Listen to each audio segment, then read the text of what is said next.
Nice pretty sunrise this morning.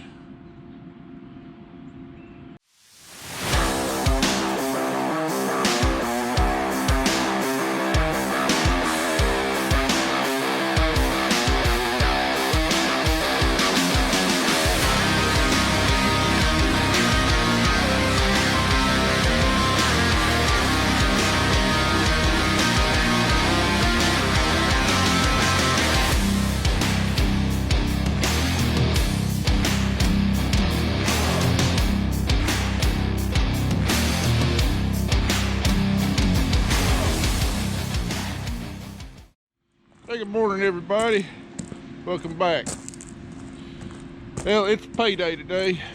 We're going to start hauling some corn big time today. Some truckers supposed to be here any minute. They said they should be sending 3 to 4 trucks today, just depending on how well the granary can get everybody unloaded. It's been kind of a cluster up there the last few years under management. Just they're always getting full and not ordering barges in time and having to shut down, long lines, all that type of stuff. Kind of a big reason that I'm hiring some custom truckers. It definitely pays to haul up there. Their basis is usually quite a bit better than what we can get anywhere local. The basis is the difference in price, either above or below the futures price. We were able to get, I think, a plus 24 basis on most of our corn at the river, so that's why we're hauling up there. Got about 75,000 bushels of corn to haul. Sure would like to get it all hauled before Christmas, so I have time to get all the income on corn in and get the landlords paid before the first of the year. Pretty frosty this morning, about 32 degrees. I'm definitely not a cold weather person. The older I get, the less I like cold weather, but it's what we got to deal with.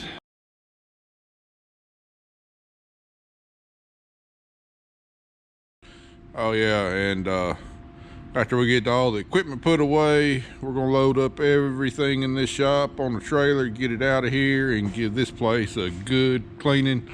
You know, throwing away some stuff that kind of piled up over the year. We try and do that every year, and give the shop floor a good sealing. Hopefully we'll be able to get all this done before the first of the year. This place is kind of nasty, kind of embarrassed about it, but when you're in the middle of harvest, sometimes it's hard to keep things clean and make sure everything gets put away. We'll get all that rectified shortly though. All right, the trucker should be here just any minute. Hopefully we'll have a good long day of hauling. It's a shame when I have to custom hire out work because another business won't do what they're supposed to do. Now, I know you're probably saying, well, why don't you just haul somewhere else? Right now this place is paying about 30 cents a bushel more, and it's where I'm contracted to haul out because I had the best price at the time I contracted grain. It's kind of a catch-22 though. You get the highest price, but you can't deliver it. So that loud noise you hear is a fan. Well, you got one vane axle fan and got another fan on the other side here for this bin. This is our 20,000 bushel bin. This is where we got our driest beans in, and we're trying to actually add moisture to the beans to increase the weight. So this bin is about 2/3 full. And the system has a weather station on it. And the weather station calculates when the moisture in the air is just right to where when you blow air through it, the soybean should pick up some moisture and hopefully increase weight. We've had to do this a time or two in the past, and it works okay if you just have enough time to be able to do it. I don't know if we'll be able to increase it much because we're going to have to start hauling soybeans here in about 3 weeks or so. But hopefully they'll pick up a point or two and add a little bit of weight. All right, here's the first one of the morning.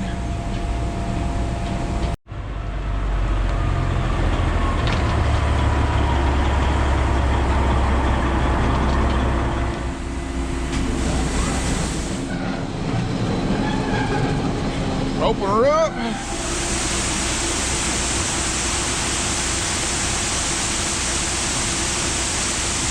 All right, it should take about 15 minutes to load this truck up. I'm gonna get up here on my perch so I can watch the truck and tell the driver when to back up.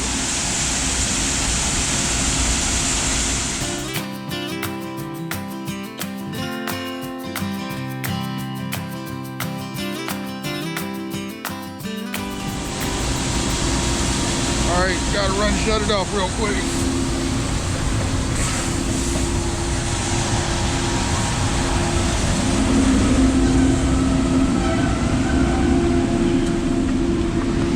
Oh, I'm too old for this.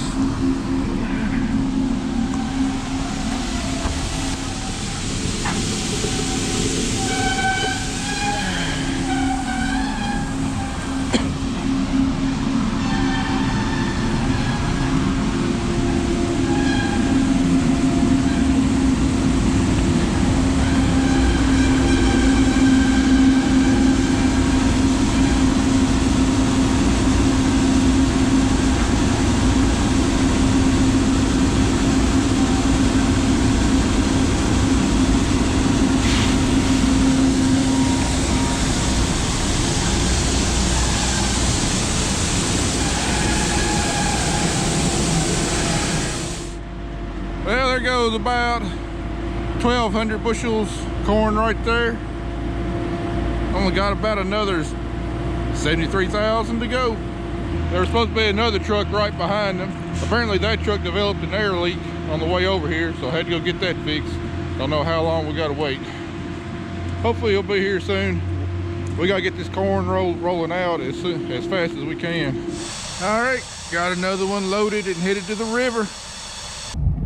All right, so we met with an accountant this morning, and we're definitely getting a sprayer this year. Need to do it in order to get my tax liabilities down to where they need to be. Plus, I mean, we are needing a sprayer. I mean, the one we got could probably run us another year without too many problems, but it's getting old enough and banged up enough that it could start giving us some serious problems at any minute. So definitely going to upgrade sprayers. The question is which one we're going to do. We got two coming up at the auction tomorrow that Kelly and I looked at yesterday. Got another one up here in Paris that I'm going to look at right now. It's 1 year newer than the others. Ours are similar. It's supposed to be thinking about similar shape. Supposed to have a nicer cab.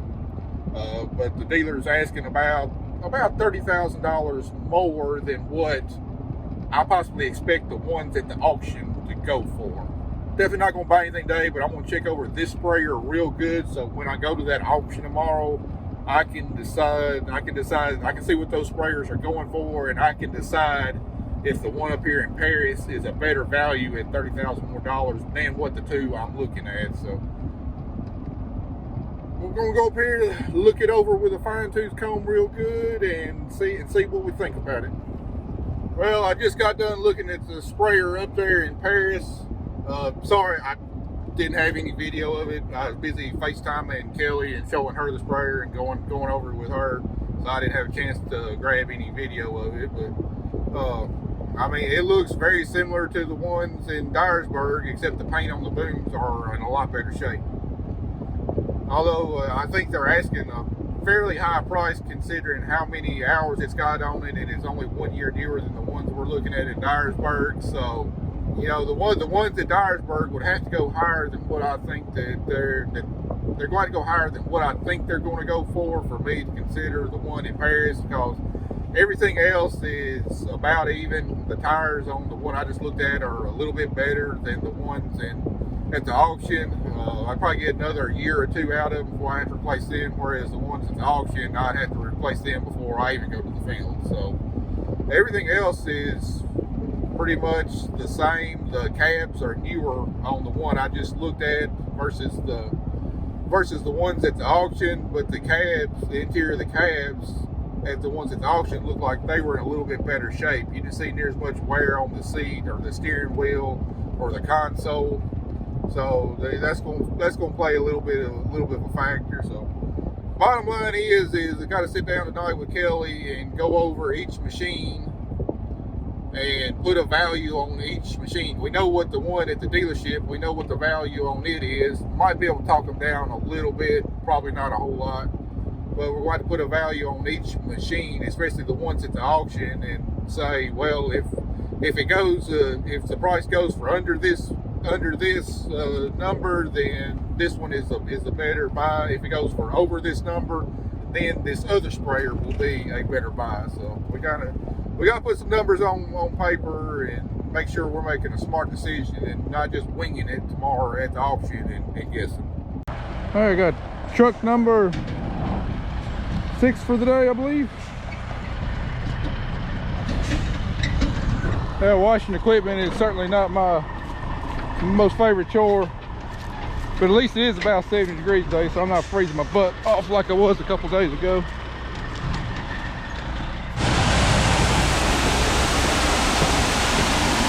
Look for my perch.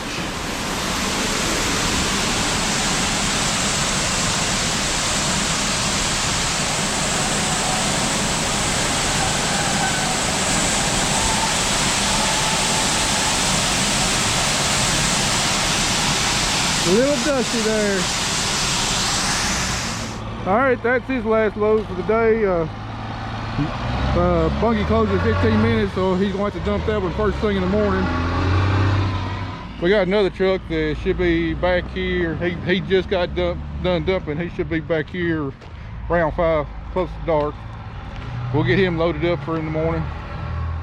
So far, I haven't got any notices about Bungie being full again, so maybe they got their crap together and getting some barges and getting this corn offloaded and making some room for others to haul corn up there.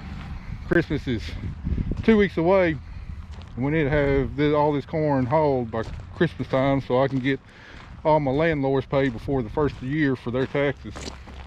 And to get it done in 10 days, because that's how many days Bungie's going to be open before Christmas. Get it done in 10 days. Lots to do. All right, I'm going to get back on this, finish out the day washing on it. Got about another hour before it gets too dark to see. We made a little bit of dent on it. We still got at least another day and a half's worth of washing on it before it's clean enough to my satisfaction. All right, well, it's getting close to dark. I think we're done pressure washing for the day. We're going to flush this thing off with water real good one time and put everything away and get ready to load the trailer. You might ask, well, why are you using a water hose? You got a nice pressure washer over there. Well, the reason being, a pressure washer is great for blowing stuff off, but it's got so much pressure that it tends to blow everything from like one side of the combine to the other. So even if you got a lot of gallons per minute on a pressure washer, like I said, it doesn't always get it on the ground. So what we'll do, we'll pressure wash a while, then we'll come back with a water hose and flush everything off where we pressure wash, just to get all the debris and get it flushed on the ground. Otherwise, you don't do this, you probably spend twice as long pressure washing and get a combine just as clean.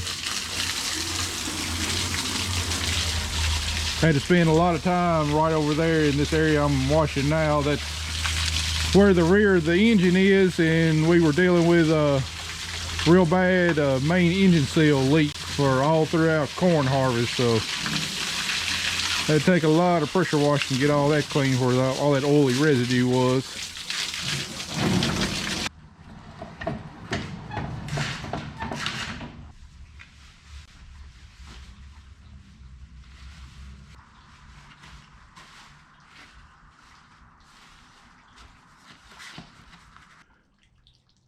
What a nice, quiet, peaceful, warm December evening we're having. Sure wish I could sit out on the porch and enjoy it tonight, but unfortunately, been spending every night this week getting all our financial figures together and everything, so we can prepare for our tax situation. You know, any purchasing we need to do before the end of the year, or trying to get more income in just to make our tax situation the best. You know, that big meeting's tomorrow, so gotta finish putting together all those figures. Overall though, had a pretty good day today. You know, we made a pretty decent start on the combine here. Between me and Zach, we've gotten 6 trucks loaded so far and should be loading our 7th truck here shortly. So overall, it's been a pretty good day today. I think we got just enough time to sneak up here and feed the cows before the truck gets here, so let's go do that.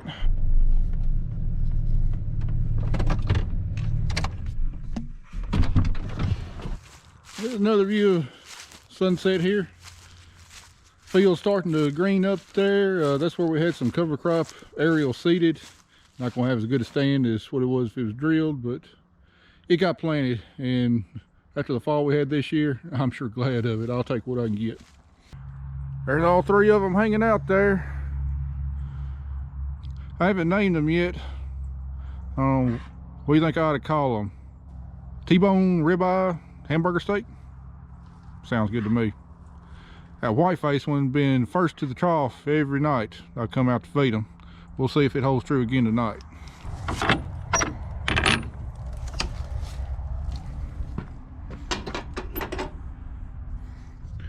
Here's all that feed I grind a couple videos ago. We've been feeding these steers for about 2 weeks now, I believe. We started making a little bit of a dent in it. I'm feeding them 3 5-gallon buckets a day. Each bucket weighs about 35 pounds, so they going through the grain pretty quick.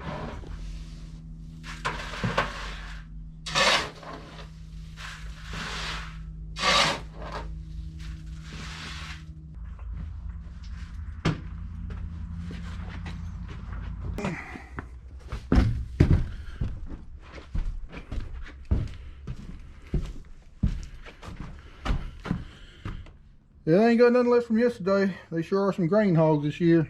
Not really touching the hay that I put out for them.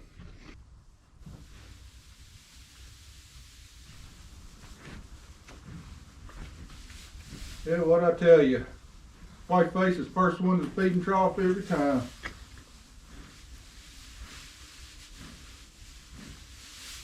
I guess that means he's the leader of the bunch.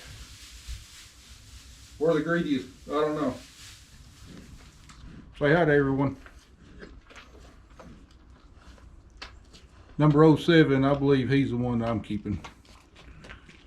Let's hurry him get back up out there to the grain bins. I think I heard the truck drive by as we were feeding.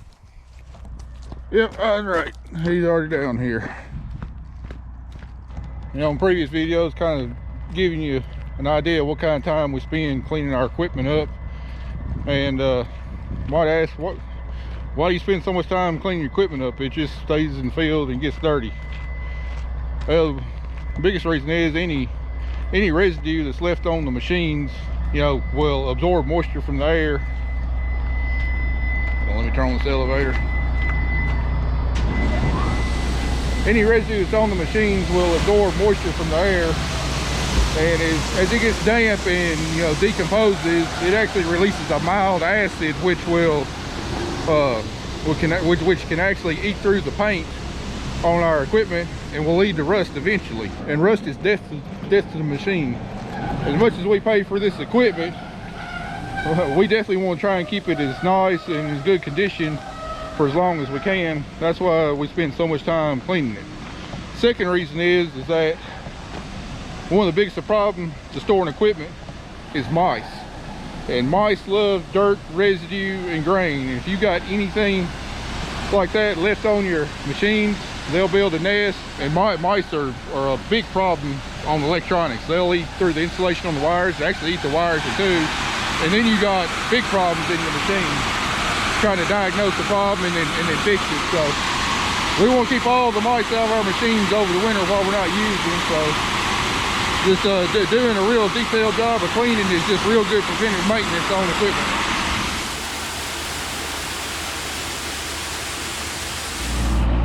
Last one of the night. Ooh, look at that sunset.